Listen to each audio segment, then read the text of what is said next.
Bonjour à tous, bienvenue pour ce jeudi théologie avec une question simple. La prière est-elle utile à la mission ? Quand une conférence a pour titre une telle question, on peut essayer de faire un plan thèse, antithèse, synthèse. Non, oui, peut-être, et puis oui, finalement. On va s'en dispenser. La prière est utile à la mission. Mais pour cela, peut-être faut-il auparavant s'interroger de quelle est la mission que le Christ nous confie. Et du coup, comment la prière est-elle un élément non seulement utile, mais essentiel à la mission qui nous est confiée ? Quand Jésus envoie ses disciples en mission, l'Évangile selon Matthieu au chapitre 10 le dit avec beaucoup de netteté, il leur demande de faire ce que lui-même fait. En chemin, proclamer que le règne de Dieu est proche. Voilà le résumé de l'enseignement de Jésus lui-même, de l'annonce de Jésus. Guérissez les malades, ressuscitez les morts, purifiez les lépreux, chassez les démons. Toutes ces activités-là, Jésus les fait. Et il suffit de relire les chapitres 8 et 9 selon Matthieu, où Matthieu concentre pratiquement tous les miracles de Jésus en 2 chapitres, et c'est bien ça que Jésus fait, de purifier, de guérir, de ressusciter. Et donc voilà la mission que nous avons à faire. Il va falloir donc se retrousser les manches et passer à l'acte, et faire. C'est ici que la lettre de l'apôtre Jacques, au chapitre 2, semble extrêmement déterminante, pour dire qu'une foi qui ne passe pas à l'acte ne sert à rien. Après avoir entendu le Seigneur Jésus nous dire de telles choses, croire en lui serait l'être morte si ça n'est pas pour passer à l'acte. Alors écoutons ce que dit Jacques au chapitre 2, verset 14. « Si un frère ou une sœur n'ont rien à se mettre et pas de quoi manger tous les jours, et que l'un de vous dise « Allez en paix, mettez-vous au chaud et bon appétit », sans que vous donniez de quoi subsister, à quoi bon ? De même, la foi qui n'aurait pas d'œuvre est morte dans son isolement. Vous voyez, une foi qui n'agit pas est une foi morte pour Jacques. Mais quelqu'un dira, tu as la foi, moi j'ai les œuvres. Prouve-moi ta foi sans les œuvres, et moi je tirerai de mes œuvres la preuve de la foi. Les œuvres, les actes, ce que nous faisons, est compris par l'apôtre Jacques comme étant la poésie de notre foi. La mise en lumière, en parole, en acte, de ce que nous croyons à l'intérieur de nous-mêmes. Et il faut reconnaître, je crois, que nos communautés chrétiennes, aujourd'hui, vivent pleinement de cela. Nous avons pleinement conscience qu'une foi qui n'agit pas est une foi morte.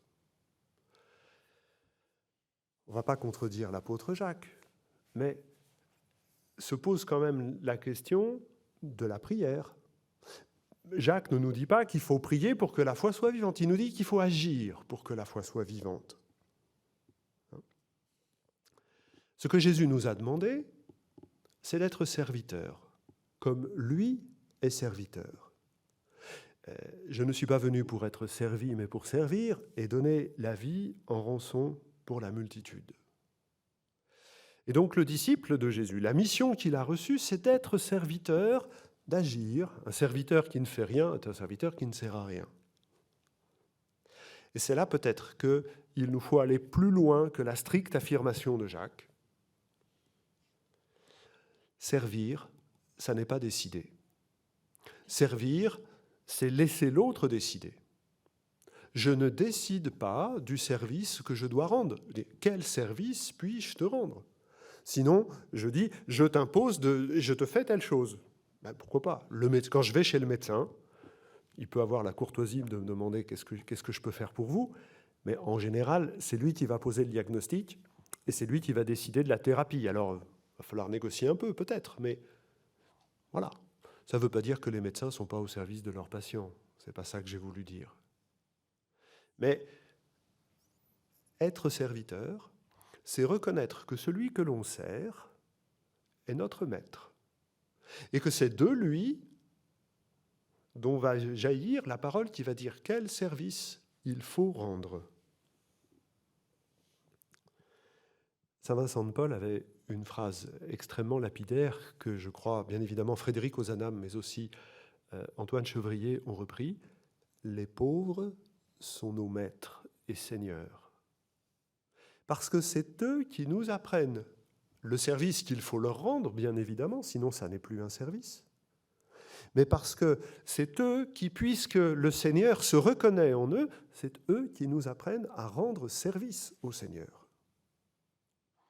Ainsi, le service s'apprend. Et un service qui ne s'apprend pas n'est plus un service. On pourrait dire la même chose, l'amour s'apprend, parce que sinon, il s'impose et il n'est plus amour. Je ne décide pas comment j'aime. Je m'approche de l'autre parce que je l'aime, mais je m'approche comme il accepte que je m'approche de lui, comme il attend que je m'approche de lui. L'amour, comme le service, ne se décide pas seul, il s'apprend de l'autre que l'on sert, de l'autre que l'on aime. Et donc il nous faut apprendre du Christ, pauvre et serviteur, comment le servir et comment servir les pauvres, lui qui s'identifie à eux. Ce que vous faites au plus petit d'entre les miens, c'est à moi que vous le faites.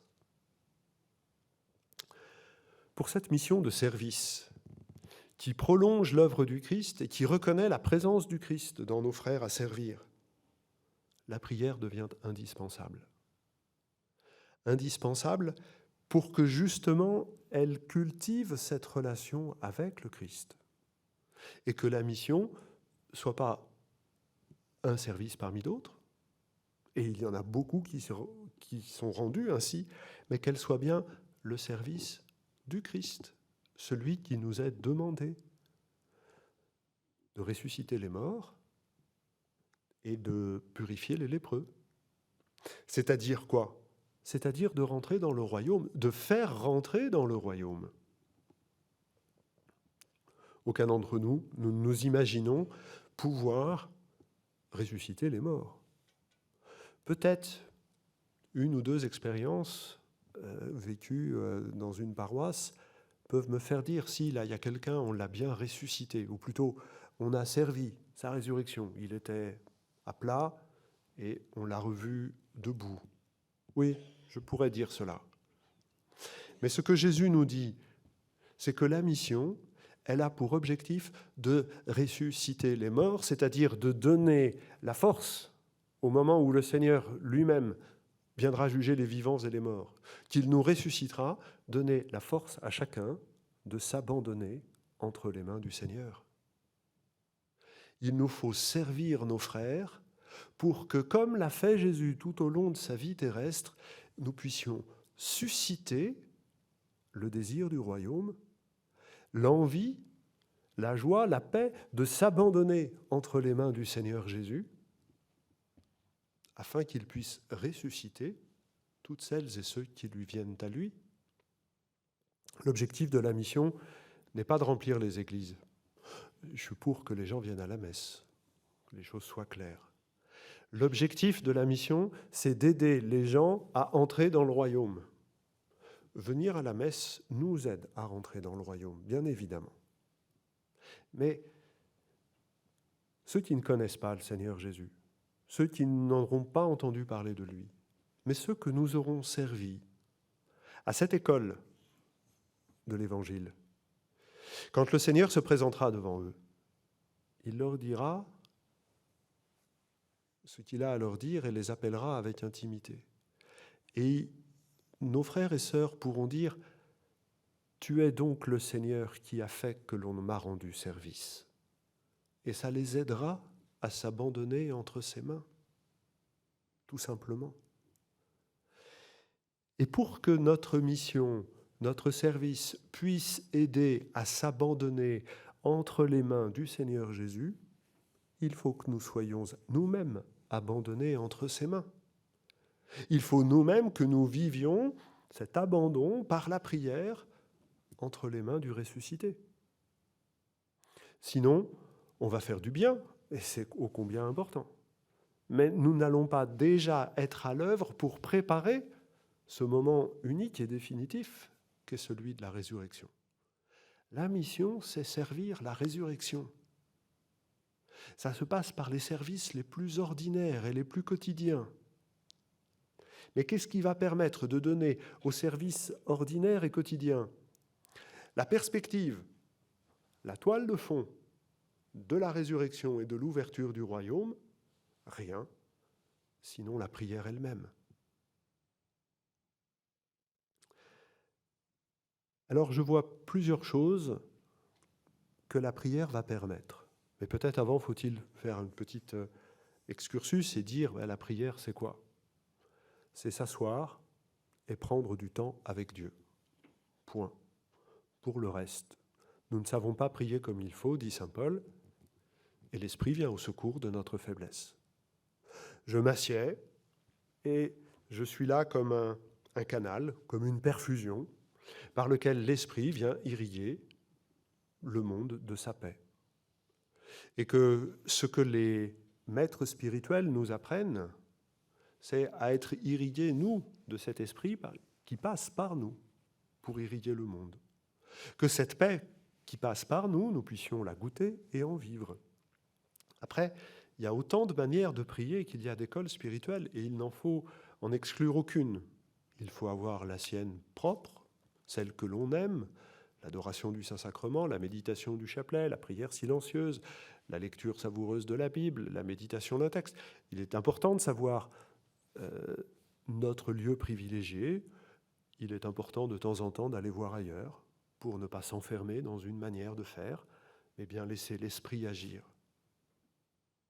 Mais toutes ces méthodes, elles n'ont qu'un seul but: nous aider à regarder le corps du Christ, qui est la source de l'esprit qui nous est donné et qui nous aide à prier. Par l'adoration du Saint-Sacrement, ça a l'air assez évident, mais encore faut-il faire l'exercice. Par la méditation du chapelet, qui nous conduit à méditer les mystères du Christ, qui nous donne l'esprit. Par la lecture de l'Écriture, qui est ignorer l'Écriture, c'est ignorer le Christ lui-même, qui nous donne l'esprit, et ainsi de suite. Vécu ainsi, la prière comme l'offrande de quelques instants de sa vie pour être irriguée de l'Esprit Saint en essayant de contempler celui qui est la source de l'Esprit. La prière pour la mission, c'est un temps privilégié pour voir le monde avec les yeux de Dieu. Et je pense particulièrement aux psaumes qui nous aident à regarder le monde, à éprouver le monde, à éprouver la détresse des hommes avec le regard de Dieu. Prendre juste un ou deux petits exemples. Dans le psaume 40-41, c'est un malade qui prie. Alors, parmi nous, sûrement, certains ont été malades. Parmi nous, sûrement, certains n'ont pas été malades. Le psautier nous donne la prière d'un homme malade. Il nous permet de décrire sa solitude. Je disais, Seigneur, par pitié, guéris-moi, j'ai péché contre toi. Mes ennemis disent du mal du moi. Quand mourra-t-il que son nom disparaisse? Si quelqu'un vient me voir, il pense à mal, il fait provision de méchanceté. Sorti, il parle dans la rue. Voilà le malade que l'on vient visiter et qui reconnaît tout de suite le regard impatient qui pense à l'héritage plutôt qu'à faire du bien. Voilà, c'est ce qu'il dit. La détresse du malade, mal dans son corps, mais d'être aussi mal accompagné, et puis on dit, finalement, sa mort, ce sera bien. Quand est-ce que son nom disparaît? Voilà comment Dieu nous aide à regarder le malade et à plutôt interroger notre regard sur le malade. Le psaume d'après est un psaume de quelqu'un qui désespère. On dirait aujourd'hui qu'il est en dépression. Pourquoi te replier, mon âme, et gémir sur moi? Espère en Dieu, oui, je le célébrerai encore, lui, le sauveur de ma face. Voilà, une prière qui vient encourager, soutenir celui qui déprime, celui qui se replie sur lui-même. Et donc on peut accueillir le regard de Dieu sur celui qui porte cette maladie. On pourrait regarder le psaume de l'amitié trahie. Rappelle-toi comme nous marchions bien dans la maison de Dieu et pourtant c'est toi qui aujourd'hui me parles mal.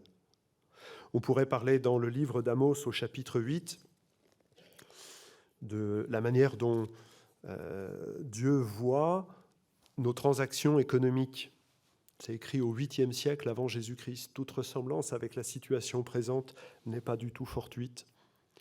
Et écoutez ceci, vous qui vous acharnez sur les pauvres pour anéantir les humbles du pays. Vous dites, quand donc la nouvelle lune sera finie, qu'on termine avec les fêtes, là, que nous puissions vendre le grain, et le sabbat, que nous puissions ouvrir les sacs de blé, diminuant l'EPHA, c'est-à-dire le poids, augmentant le cycle, ça s'appelle aujourd'hui la déflation compétitive. On change les poids pour mesurer la marchandise et on augmente la pièce d'argent pour que ça coûte plus cher. Voilà, la pratique d'aujourd'hui, elle est déjà dénoncée. Eh bien, le prophète nous invite à regarder cette situation avec les yeux de Dieu. C'est scandaleux. Point. Qu'est-ce qu'on fait ? Déjà, commençons par regarder les choses avec les yeux de Dieu, qui lui met les plus pauvres au centre. La prière, c'est cela aussi. Et c'est indispensable à la mission, puisqu'il s'agit de perpétuer, de continuer ce que le Seigneur Jésus a commencé, préparer la résurrection d'entre les morts. Comment préparer la résurrection d'entre les morts si on n'est pas fâché de la colère même de Dieu, de l'injustice qui règne dans ce monde, si on n'est pas pris aux tripes par la détresse, la solitude, la maladie, la déprime, qui empêche les personnes, parce que c'est ça le drame, il est double. Non seulement il y a injustice et il y a souffrance, mais en plus, ça masque l'espérance, ça obscurcit l'espérance du règne. Dieu est colère. La prière sert à faire nôtre la colère de Dieu devant l'injustice. La prière sert à autre chose, parce que Dieu ne s'enferme pas dans sa colère. Dieu fait miséricorde. La prière sert à mesurer la décision de miséricorde que Dieu fait. Miséricorde qui n'accepte pas l'injustice, au contraire, qui nous enjoint à servir le plus pauvre, mais miséricorde par lequel Jésus fait corps avec nos souffrances. Et là, les textes sont nombreux, je pense à la lettre aux Hébreux, au chapitre 5, qui nous invite à méditer sur le Seigneur Jésus qui, parce qu'il a été au bout de la peur de la mort à Gethsémani, il a eu peur de mourir comme nous, a pu saisir à pleine main notre humanité qui a besoin de résurrection pour être capable du royaume. Mais lui aussi a eu besoin que le Père le relève d'entre les morts. Et c'est ainsi que le Seigneur Jésus fait corps avec toute détresse humaine, même celle qu'il n'a pas physiquement, psychologiquement connue. On peut penser à l'abandon et à la grande vieillesse. Il est mort à 33 ans, il n'a pas connu cela. Mais il a fait corps avec toute détresse humaine pour que sa résurrection soit prémisse, pas simplement promesse, soit prémisse de la résurrection de toutes celles et ceux qui sont pris par la détresse et personne n'y échappe. Donc la prière nous permet non seulement de regarder le monde avec les yeux de Dieu, mais de connaître le monde comme Dieu le connaît, c'est-à-dire en envoyant son Fils pour nous relever avec lui. Son Fils, lui, l'unique et l'Éternel engendré, vient s'abaisser, étant pris aux affres de ce qui nous retient, pour que son éternel et unique engendrement puisse devenir notre engendrement à la vie éternelle.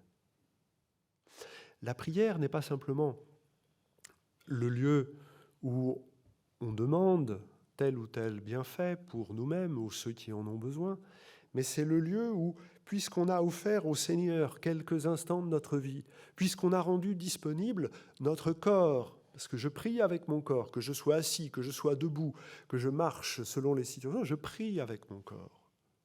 Et donc je mets mon corps à disposition du Seigneur pour éprouver ce Seigneur Jésus qui a fait sienne nos détresses, pour que je puisse éprouver la puissance de son engendrement et qu'elle puisse devenir mienne aussi, par grâce par faveur.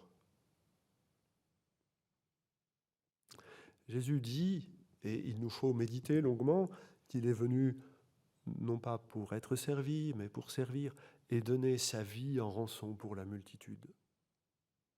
La prière est le lieu privilégié pour goûter la liberté de Jésus qui se donne. L'itinéraire de Jésus, c'est un innocent condamné, mais ce n'est pas juste un innocent condamné. C'est un innocent qui librement se laisse condamner. Et c'est en contemplant cette liberté que je puis goûter un salut dans la mort et dans la résurrection de Jésus. C'est le mystère de la transfiguration. Il y a 3 témoins qui peuvent attester que Jésus était ressuscité avant de mourir. Le corps de Jésus transfiguré, ça n'est rien d'autre que le corps de Jésus ressuscité sans les stigmates, sans les plaies. Pierre, Jacques et Jean sont les témoins qui, après la résurrection d'entre les morts, peuvent dire « Nous l'avons vu ressuscité avant de mourir. Nous l'avons vu transfiguré avant qu'il ne meure. » Aussi, son chemin de croix n'est pas nécessaire afin qu'il ressuscite, lui. Il est nécessaire pour nous ressusciter avec lui. Pierre, Jacques et Jean sont les témoins de la liberté de Jésus dans son chemin de croix. Ma vie, nul ne la prend, mais c'est moi qui la donne. Quand Jésus est pieds et poings liés sur la croix, il est libre de donner sa vie. C'est la lumière de la résurrection sur la croix qui nous fait croire cela. C'est la prière, c'est l'être avec Jésus dans la prière qui nous fait éprouver cette liberté à laquelle nous sommes associés pour être engendrés avec celui qui est l'Éternel engendré. Aussi, la prière est-elle indispensable, non seulement pour savoir la mission, pour profiter de la mission qui nous est confiée, pour voir le monde avec les yeux de Dieu et ainsi pouvoir faire ce que Dieu attend de nous, mais pour éprouver ce que nous sommes chargés de préparer. La prière nous fait goûter par avance le royaume. Alors, parfois, on ne goûte rien du tout, on s'ennuie. Ça fait partie du mystère de la prière. Mais quand nous sommes en prière, nous sommes sur la brèche. Nous sommes sur les murailles, en train de dire « il y a un aurore que nous attendons ». Et ça fait partie du service que nous avons à rendre. Les gardes qui sont sur les murailles de la ville ne servent à rien, sauf quand l'ennemi est là. Les hommes et les femmes qui prient, on peut dire qu'ils ne servent à rien. Sauf que, puisqu'il y a des gardes, puisqu'il y a des veilleurs, il y a quelque chose à attendre. Un homme, une femme, en prière, quelques minutes, au fond de sa chambre, rend à l'humanité tout entière le service de dire qu'il y a une aurore après la nuit, qu'il y a une lumière qui viendra déchirer la nuit, et que cette lumière, c'est Jésus ressuscité. C'est un service qu'il faut rendre à l'humanité. Et bien évidemment, le propos de Jacques est extrêmement fort à ce moment-là. Ta foi, tu te crois sur la brèche et tu ne fais rien, non, ce serait tricher. Mais ne retournons pas le propos de Jacques. Du coup, oublions ce service de la prière. Non, le service de la prière ne peut pas ne pas devenir service fraternel. L'amitié avec les dieux cultivés dans la prière doit devenir service des hommes. Le service et l'amitié des hommes doit devenir service et amitié avec Dieu. Ça va dans les deux sens. Sinon, le propos est déséquilibré. Le service fraternel, la mission, humble, concrète, quotidienne, consiste à faire du bien, à répandre, à laisser le bien, la bonne et belle bénédiction que Dieu adresse à l'humanité, à lui permettre de se répandre auprès de ceux qui, a priori, en sont éloignés. Voilà, le service fraternel permet de faire du bien, de bénir. Mais il y a un autre service que le Seigneur Jésus rend pour préparer le royaume, qui est aussi de dire non au mal. de refuser la contagion du mal, de refuser que la violence de l'un devienne la violence de l'autre. Et la prière est le lieu par lequel nous pouvons être unis au Christ qui absorbe toutes les forces de violence et de mal en ce monde. Comme une sorte de trou noir qui viendrait accueillir ces forces-là et elles viennent s'épuiser dans son corps par la puissance de sa sainteté et de sa miséricorde. Le Seigneur Jésus nous fait du bien pour nous préparer à la résurrection, mais en même temps, il stoppe toutes les forces de violence et de mal qui nous empêchent d'espérer la résurrection. Par la prière et le service, nous nous associons à cette double mission du Christ, à cette double œuvre du Christ. Stopper le mal et dire oui au bien. Dire non à ceux qui refusent le royaume et le laisser traverser nos corps dans le mystère de la prière. Et laisser le oui de Dieu, la douce et bonne et belle bénédiction de Dieu se répandre à travers nos mains dans le service fraternel. Je vous remercie.